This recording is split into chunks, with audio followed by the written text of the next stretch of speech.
खुलुमबाय गिबियावनो नोंथांमोनखौ बयखौबो चेनेलाव बरना लाग्रोनाय जाबाय। नोंथांमोननि थाखाय दिनै मोनसे गोजोनथाव रादाब लाबोनाय जादों। आसा खालामदों नोंथांमोना बे भिडिअखौ बयबो जोबजासिम नायलांगोननानै नोंथांमोना पिएम किसाननि 22थि किस्तिनि फैसाखौ मोननो हासिगोन। दा बिनिखायनो आं नोंथांमोननिसिम बे भिडिअनि गेजेरजों खै थारिखआव नोंथांमोना पिएम किसाननि 22थि किस्तिनि फैसाखौ मोननो थांगासिनो दङ आं बेखौ नैबे भिडिअनि गेजेरजों खोन्थाहरनो सानदों। दायो जोंहा खौरां बिजोङाव माखासे खालार एबा डेटखौ होगासिनो दङ। उमुक थारिखआव नोंथांमोना मोननो हासिगोन होननानै अफिसियेलि ओरैनोथ' डेटआ ओंखारना फैयाखै, अब्लाबो दायो जा खौरां बिजोङाव खालार एबा डेटआ ओंखारगासिनो दङ उमुक थारिखआव नोंथांमोना पिएम किसाननि 22थि किस्तिनि फैसाखौ मोननो हासिगोन होननानै। दा बे खालारखौनो आंबो नोंथांमोननिसिम खोन्थाहरनो सानदों। दा बिनिखायनो बयबो नोंथांमोना भिडिअखौल' जोबजासिम नायलांबानो जाबाय।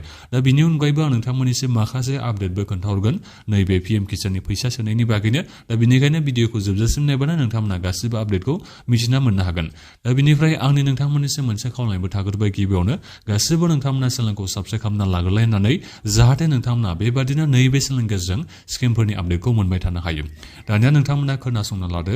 नैबे पिएम किसाननि 22थि किस्तिनि 2000 फैसाखौ नोंथांमोना नैबे फेब्रुवारि मासनि 25 थारिखआव मोनगोन होननानै जोंहा दायो खौरां बिजोङाव होगासिनो दं। खौरां बिजोङावसो होदों दै, अफिसियेलि गभर्नमेन्टनिफ्राय जेबो डेट एबा खालारखौ होथ'वाखै।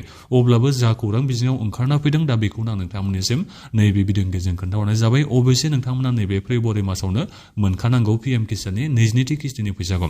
दा बिनिखायनो फेब्रुवारिनि 25 थारिखआव सोयोबाथ' जोबोद मोजांनि बाथ्रा। खौरां बिजोङाव होनाय बाथ्राया थ्रु जागोन, बे नंगुबै जागोन।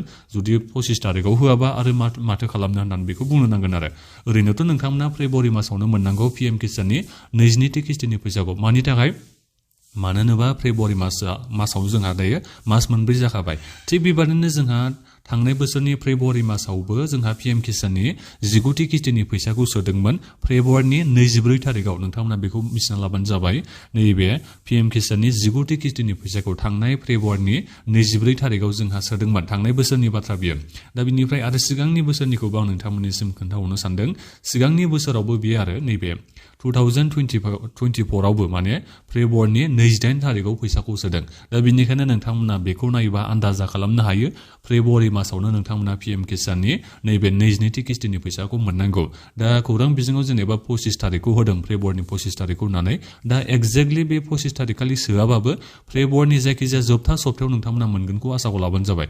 जोबथा सप्ता होननानै बुङोबा जायखिजाया सानना लादो आरो नोंथांमोना फेब्रुवारिनि 20 थारिखनिफ्राय 28 थारिखनि बिथोराव नोंथांमोना मोनगोनखौ आसाखौ लाबानो जाबाय। जुदि फेब्रुवारिनि जोबथा सप्तायाव जुदि सोआबाथ' आरो मार्चआव सोयोबा बेखौ बुंनो नांसिगोन जेनेबा लेट जाबाय होननानै। दा जिखियानो जा मोनो जेनेबा बोसोरनै थांनाय सिगांनि बोसोराव जेनेबा थिग बेबायदिनो फेब्रुवारि मासाव सोदों नालाय। दा बिनिखायनो नोंथांमोननिसिम आं बेखौ बुंहरदों आरो नोंथांमोना फेब्रुवारिनि जोबथा सप्तायावनो पिएम किसाननि नैबे 22थि किस्तिनि फैसाखौ मोनगोन होननानै। दा बेथ' जाहैबाय पिएम किसाननि 22थि किस्तिनि फैसा सोनाया। नोंथांमोना गोबाङानो बेखौ बुंहरबाय थादों, माथो दिनैसिमबो जेबो खौरां गैया, फैसा सोगोन ना सोला बेबायदि फेब्रुवारि मासाव होननानै नोंथांमोना सोंहरलायबाय थादोंमोन आरो। दा बिनिखायनो आं नोंथांमोननिसिम दायो खौरां बिजोङाव ओंखारना फैनाय डेटनि बागै दायो खोन्थाहरनाय जाबाय। निस्सय दायो नोंथांमोना मिथिना मोनबाय जानांगौ आरो। दा बिनिफ्राय दा जोंहा खौरां बिजोङाव बेखौबो होदों, माने गोबांनिखौनो माबायाव मा खालामनो हाखो बेखौ इनएलिजिबिलिटि खथायाव गोलैबाय एबा एक्सक्लुसनाव बिथांमोननि माबाखौ नामखौ सोसनबाय होननानैबो जोंहा दायो खौरां बिजोङाव होदों। जेनेबा जायफोरनिया माने एसे डाउट दङ बिथांमोननिखौ माने एक्सक्लुजन केटेगरियाव सोनानै दोनथ'दों, जायनि थाखाय नोंथांमोननि बेंक एकाउन्टाव दायो नैबे 2000 फैसाखौ सोनानै हरा बेबादि जोंहा खौरां बिजोङाव देखायदों आरो। दा बेनिखायनो नोंथांमोननि नामाबो जेनेबा नोंथांमोना सिगांनिफ्रायनो पिएम किसाननि जै फैसा मोनखाबाय थाबाबो नोंथांमोननि बे बेनिफिसियारिखौ एबा नोंथांमोननि नामखौ नोंथांमोनखौ जुदि इनक्लुजन जुदि माबायाव सोयोबा, लिस्टआव जुदि सोयोबा नोंथांमोनाबो नैबे पिएम किसाननि फैसाखौ बे बाराव मोननो हानाय नङा। दा बेनिखायनो इनक्लुजनाव थानाय नोंथांमोना जेबो टेनसन लानाङा। नोंथांमोना जुदि मोनखानांगौ इलिजिबिलिटि क्राइटेरियाखौ मोनोबा, इलिजिबिलिटि क्राइटेरियाव नोंथांमोना गोलैखायोबा नोंथांमोना मोनगोन। दायो मानि थाखाय इनक्लुजनाव दोनदों होनबा माखासे आबादारिफोरनिखौ, मानो होनोबा सरकारा एसे डाउट जानानै दङ नोङो नंगुबै आबादारि नंगौना नङा, नोङो मोनथावना मोनथावा बेखौ मोजां बिजिरना नायनो थाखाय बिथांमोना इनक्लुजनाव माखासे आबादारिफोरनि नामखौ होनानै दोनदों। गासै एफा एनैखौ नङा दै, गासै 30 लाखनिबो बांसिन आबादारिफोरनिखौनो इनक्लुजन लिस्टआव दायो सोनानै दोनदों, जायफोर बिथांमोना पिएम किसाननि फैसाखौ मोननो हानाय नङा। बिथांमोना बिजिरखांनायनि उनावसो नोंथांमोना जुदि मोननांगौबा एबा इलिजिबिलिटि क्राइटेरियाखौ फुलफिल खालामोबा नोंथांमोनखौ माने फैसा सोफिननो हागोन। दा बेखौ नोंथांमोना निस्सय दायो मिथिना मोनबाय जानांगौ।